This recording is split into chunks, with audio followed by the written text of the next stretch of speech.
that students confuse consistently, no matter if they've been with me for a year or 2 years, are the cucumber and the zucchini. I know they look fairly similar right here. They're the same color, they're the same shape, they're practically the same size, but they're very different, and we use them in very different ways. So it's important to know the difference between the two visually prior to cutting them open. The first thing we can look at is the fact that this is one of those quick crops. It grows almost on a vine. It grows up in the air. So we have this little end bit that would hook to the stalk. The zucchini, on the other hand, is a squash, and it grows along the ground. So we find this where it would hook to the stalk. Quite different when you look at the two. Because this grows on the ground, the zucchini, it has a little bit more of a tougher skin, not quite as smooth. Where the cucumber, because it grows most typically in the air, has a very smooth skin on the outside. It almost feels waxy, and oftentimes it is waxed for preservation and shipping, especially if they're coming from South America. The next thing that we can look at, if we cut them open, is the seed pocket. The cucumber has discernible seeds, and in many instances, prior to using a cucumber, we may scrape these seeds out and then use the product for what it is. While they're both very high in water content, cucumber is probably almost 98% water, where the squash has a little bit more fibrous nature to it. This one's used more commonly in cooking applications, the zucchini is, where the cucumber is more commonly used in cold applications, cold sauces like tzatziki, which is so common in the Middle East, or raita, which is very common in India, or in salads in the Middle East, where the zucchini would more likely make its way into Italian cooking, into things like ratatouille or braised vegetables or grilled vegetables. Next, we're going to look at a variety of peppers and chilies. Important to understand that chilies are not necessarily peppers. Peppers don't have what we call capsaicin. Chilies do. Capsaicin is what makes the chili hot. There's something called Scoville units that actually measures the amount of capsaicin inside of a chili. When you look at a bell pepper and you cut it open, you still see similar veining as you do in a chili. However, there's no capsaicin inside that veining. This is called a habanero. This is probably the hottest of all of the chilies. There's one that's also very similar to this. It's called a Scotch Bonnet. The difference is when you look at them, the visual difference, on a habanero, it goes out on the bottom. A Scotch Bonnet more puckers in on the bottom. This, again, one of the hottest chilies at 300,000 Scoville units, I like to refer to it as a 10, is very common in Caribbean cooking, perhaps most common in the Caribbean cooking, in Jamaican jerk and things like that. If you want to tone down the heat of any of these chilies, what you would do is cut out the seeds and the ribs. And if you look at this one, you can see that I've done that. This chili would be less hot than this would because this one still has the rib on the inside. Now the rest of these chilies, or not the rest of them, but this is a jalapeno. This is a serrano. These are both very common in Mexican cooking. Typically speaking, the smaller the chili, the hotter it is.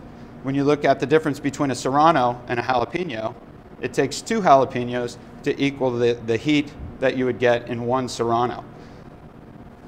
Other common chilies in Mexican cooking would be the Anaheim chili. It has a distinct shape, obviously much larger than the jalapeno and much larger than the serrano, so obviously it's going to have less heat within, or less Scoville units. This is called a poblano. If you've ever had chiles rellenos, this is the chili of choice for making chili rellenos, which is a stuffed chili, very common in Mexican and Tex-Mex cooking. The last one over here is called a bird's eye chili, or a Thai hot. It comes in both red and green. And you notice that the size is much smaller than the serrano, much smaller than the jalapeno. It's very hot.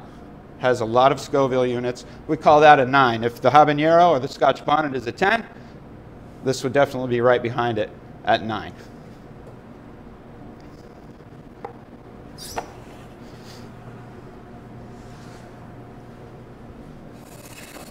Next, just a quick lesson about potatoes. And while there's so many different types of potatoes, there are some that are very common, and we want to know the difference.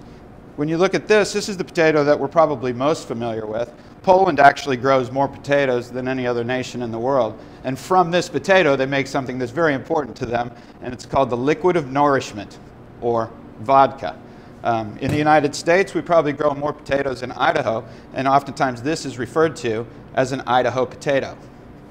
It's higher in starch content than what we would refer to as a new potato. These new potatoes are considered to be waxy potatoes, where an Idaho or a russet potato would be a mealy potato, or higher in starch over here. So if we're going to do a fried application and we want something to be crispy, we want something with a higher starch content. If we're going to do a baked potato or a dry heat cooking method, we almost always use a thick skin or a russet style potato. With the new potatoes, or the waxy potatoes, this one's called a Yukon Gold. It's probably one of the sweetest of the potatoes. So that lets you know that it's a little bit higher in sugar and lower in starch than is the russet. These types of potatoes are more ideally used in moist heat cooking techniques. So like mashed potatoes and things like that, where you don't want a real starchy finish. You don't want something that's very sticky. This potato, or these types of potatoes, would be more ideal. This is called a red potato, perhaps more commonly known as a red bliss, but these are both what we would consider thin-skinned potatoes with a waxy texture. These are all very similar products, or similar looking products, that belong to the onion family. As you can see, they all look very similar in their color, in their shape. Only difference is the size for the most part. They do have different flavor profiles, however, but as you can see, because they do look similar, if I told you to go to the walk-in and get the scallions, it's barely common that you might come out with one of these other ones. The first one that we're going to look at is called chives. These chives are very delicate. It's what I call a quick crop. When you look into the different cuisines around the world, you have colder climates and warmer climates. In the warmer climates, you have a much longer growing season, so it gives those vegetables a longer time to grow. Up in the colder climates, what we have are very short growing seasons, so things that grow under the ground, like onions and potatoes and carrots and things like that, are definitely more familiar. The things that grow above the ground, oftentimes we refer to as quick crops. Examples of quick crops would be tomatoes, would be cucumbers, and where herbs are concerned, chives are most certainly a quick crop. Garlic chives are most certainly a quick crop, so they find their way into the cuisines of the colder climates like Germany and Russia and Poland and those types of places more readily. When you look into these products, the chives, for example, they're delicate onion flavor. They're used oftentimes as a garnish more than anything else. And when they come in the package, you can see that they're neatly lined up on the bottom. This is the portion that is closest to the ground, if not under the ground. It would seem that this would be the spot that you wanted to start chopping from, simply because it's nicely lined up. However, you would prefer to use the other end of the chives and chop this direction, holding on to what would be the root end. That way, if there's any wasted, it's certainly not the best part of the product. These chives, you can see, I'll just pull a couple out, are very narrow. One that's commonly confused with them and actually grows out of the top of garlic is called a garlic chive. And what we're looking for here is a flat rather than round, obviously much larger. This has a very mild garlic flavor. So if you like garlic and you want to infuse some garlic flavor into a dish, however you don't want it to be strong like raw or fresh garlic is, this is a nice option. This is perhaps the most common in the Korean cuisine. If you've ever had kimchi or preserved vegetables from that area of the world, this is most likely in that product. One that students confuse consistently in my classes is called scallions. Perhaps it's confused oftentimes because it has another name. It's called green onions as well. This is 100% usable. Oftentimes I see students, they chop down to about this point and then throw this white part away. While the flavor does get stronger as it goes down, this is still a usable product, and we do want to keep it from going into the garbage can.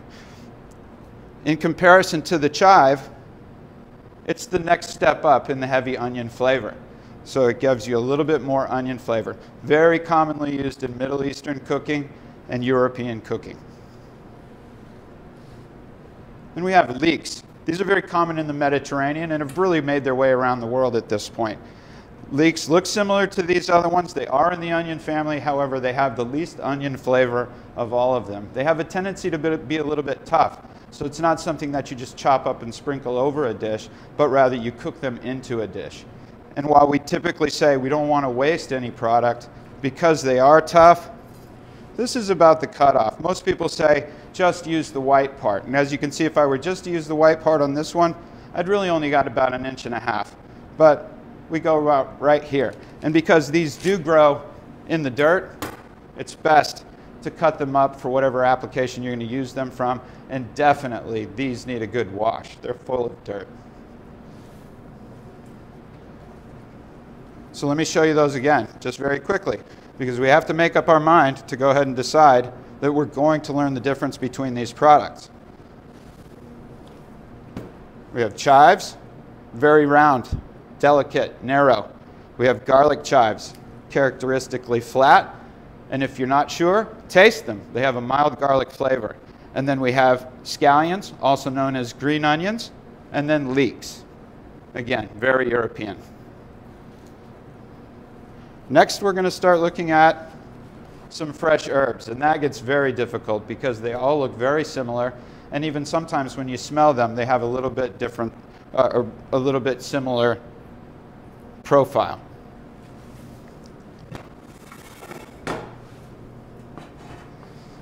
This might be the most difficult plate of all of them. All of these are actually in the parsley family. Let's look at this one first. We'll put them side by side. This is called Italian parsley, or flat-leafed parsley. Now, the best way to pick herbs, or the best way to decipher the difference between the herbs, is to smell them. And if you don't want to put them up to your face, it's real common to just rub your fingers on them and get the oils onto your fingers and then smell your fingers to see what that profile is. But where parsley is concerned, it really doesn't have a whole ton of smell or aroma to it. It has a slightly bitter flavor. And this is flat-leaf parsley. This, very similar in flavor, is curly parsley. Most of you guys have probably seen curly parsley before. Now it gets a little bit more confusing.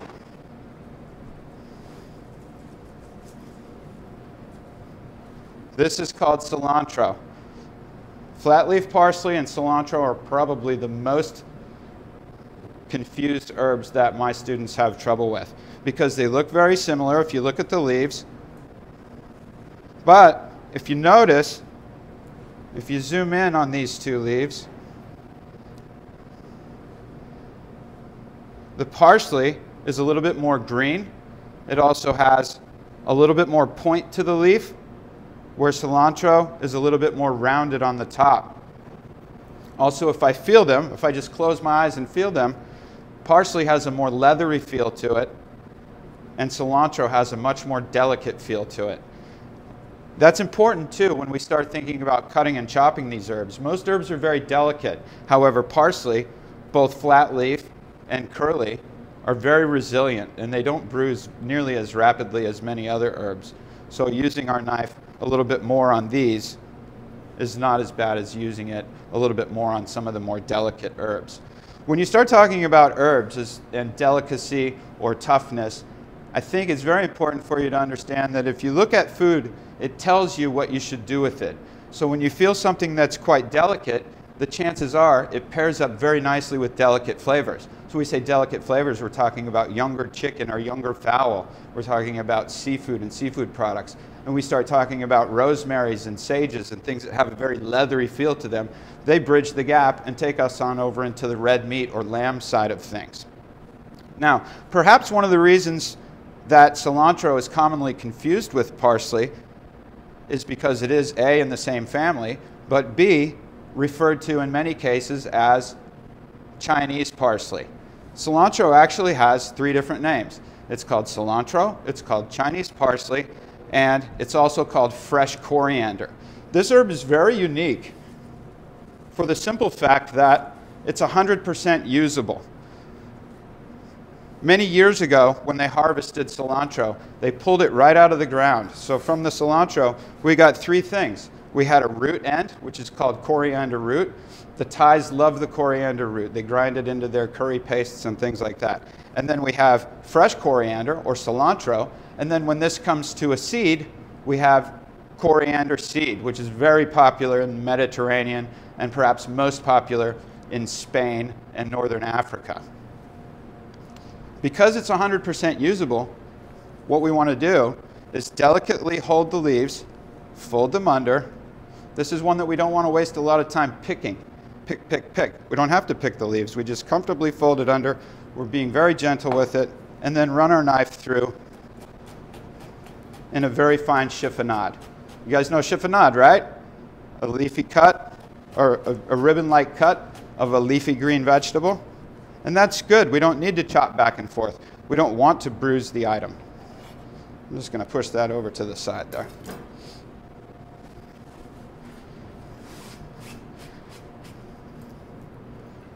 Also in the parsley family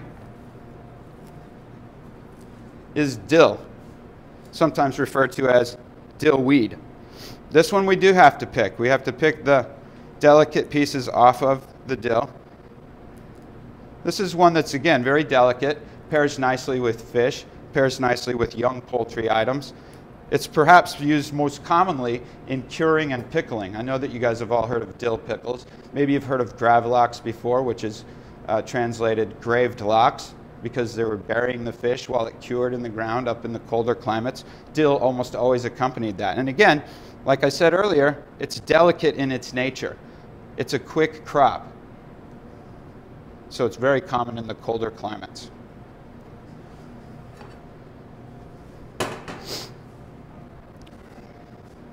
Next, we have some things that are in the mint family. Let me put them over here so you can see them a little bit better. These are commonly confused, especially the ones that are coming from the area of the Mediterranean.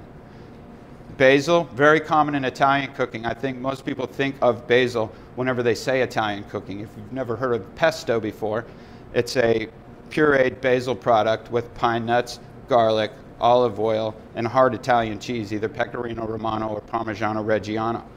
When we use basil, we want to pull the leaves. Again, it's very delicate, so we don't want to chop through it too much. We'd like to pull the leaves from it. We'd like to roll those up again, just like that, and then cut, once again, a nice chiffonade.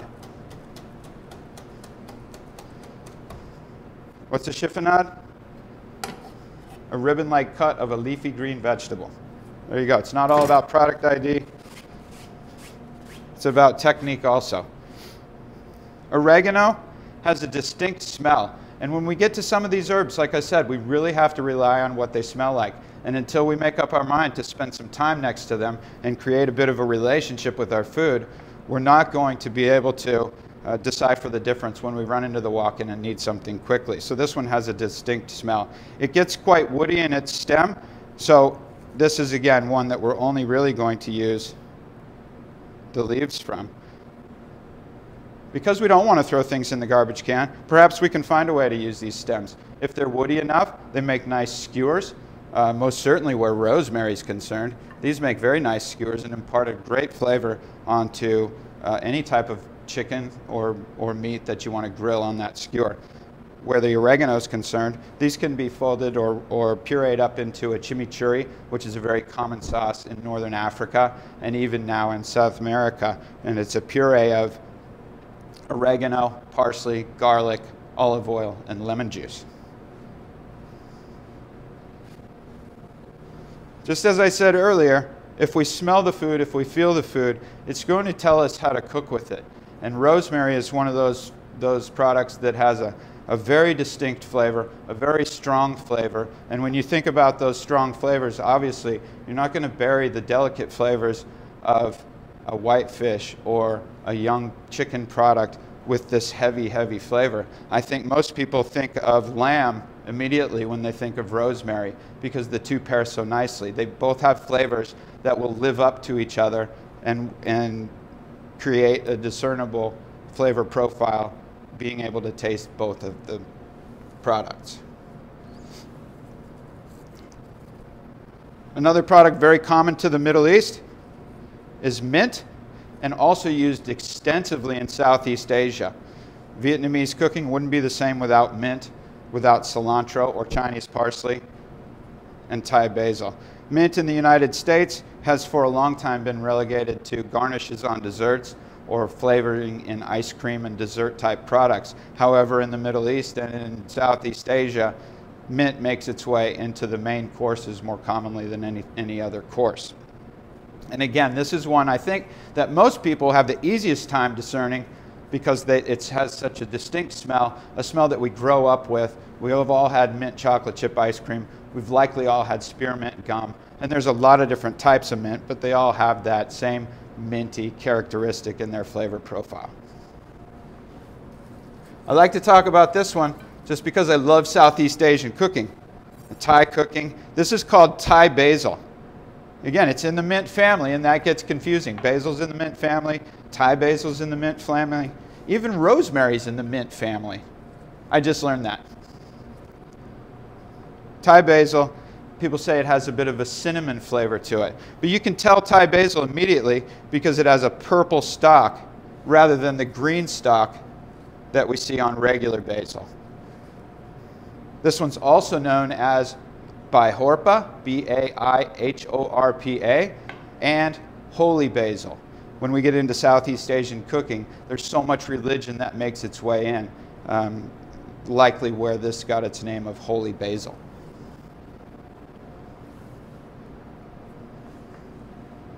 Just move this out of the way. Okay, we just have 3 more herbs to go through as far as this product identification session goes. As I said earlier, there's so many products. This is only the tip of the iceberg, and we chose a lot of the products that I know students have a difficult time deciding the difference between. It's up to you to continue this progression and learn as much as you can about the products that you're going to be working with, hopefully for the rest of your career.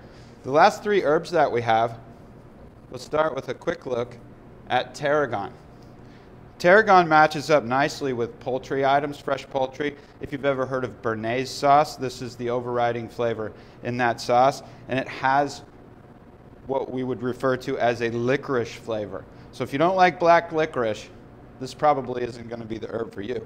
But it's definitely a good way to tell what it is. It smells of black licorice, it tastes of black licorice. So that one's probably pretty easy once you can commit that to memory. Another one that's not used all over the place, perhaps most in Northern Europe and Scandinavian cooking, German cooking, makes its way into sausages and things like that, is sage. Sage is a pretty overpowering herb, and if you're not familiar with sage, but you have Thanksgiving dinner every year, this is the primary herb flavor in the stuffing that you have with your turkey. I find that we really only use it about once a year, unless we're curing a lot of meat and making a lot of sausage and things like that. But it has a distinct, leathery, almost furry leaf to it, and it definitely needs to be cut down pretty good. It's quite fibrous, and if you don't cut it down quite enough, it has a tendency to get stuck up in your flavor profiles and overpower just about anything else you're having with it. Finally, we have fresh thyme. One of my favorite herbs. You can't really do any Mediterranean cooking without fresh thyme. It makes its way primarily into a lot of marinades, also into sauces and soups. With fresh thyme, it can be tedious. As you can see, the leaves on these stems are quite small.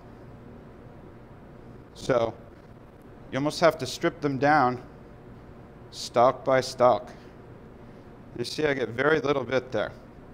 One little trick that I use, and I share sometimes with my students, if you're the first one to get to the bag of sage in the the bag of thyme in the walk-in, it comes like this. We have the stalk or the woody end down here, and we have the flower or the very soft end up on the top. If you take your knife and hold it tight, the wood or the stem up on this portion is very delicate, and if you can cut small enough, you don't need to worry about picking so much.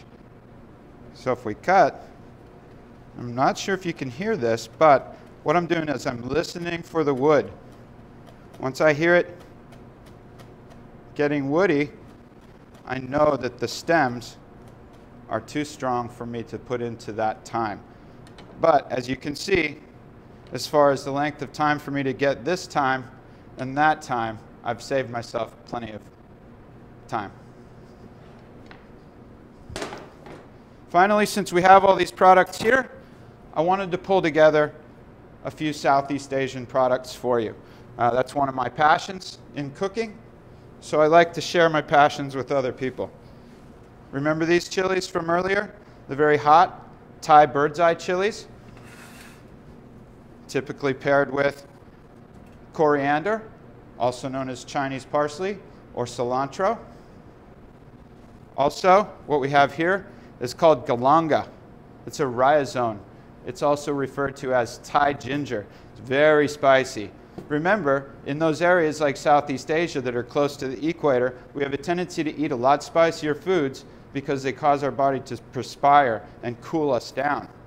When you start looking at ginger or Thai ginger, it's important to remember that it's very fibrous. It's almost like meat. The muscle structure runs down the length of the product. So no matter what we're doing with it, the most important thing that we do is first cut across those fibers. Then we can chop through it and do whatever we want. Very spicy. And then finally, something that goes almost all the time when we see these other three, bird's eye chilies, cilantro, and Thai ginger, is something called lemongrass. Lemongrass is common in a couple different areas. It's very common in Mexican cooking, but it's most common in Southeast Asian cooking. It's a very fibrous product. It can be very tough, and it's interesting because the way that we deal with this one is to hit it on the table a few times. I'm going to do that. It seems a little violent for your food, but I'll explain why in a second. So by doing that, I'm able to break this stem out, which we don't want. We can use that to make sauces and teas and things like that because it does have flavor, but it's very tough. And then I'll pull off any other outer leaves. But what I've done is not only been able to remove the stem from putting it on the table, but because this has such a tough cellular structure, by banging it on the table or even hitting it with the back of my knife, I'm bruising the product, which normally isn't good, especially for some of these tender herbs, but for something like this, I'm allowing the flavors to release and the oils to come out. So after I do that, once again, it's very thin. Even if this is all going to go in the mortar and pestle and be pulverized, we want to cut through the fibrous nature of this product. This one's only good until about 2/3 of the way up. This stock, while it does have flavor, doesn't make it into the cooking because it is so fibrous. We can, however, put it into sauces and teas and infuse the flavors into different things. We just don't consume it.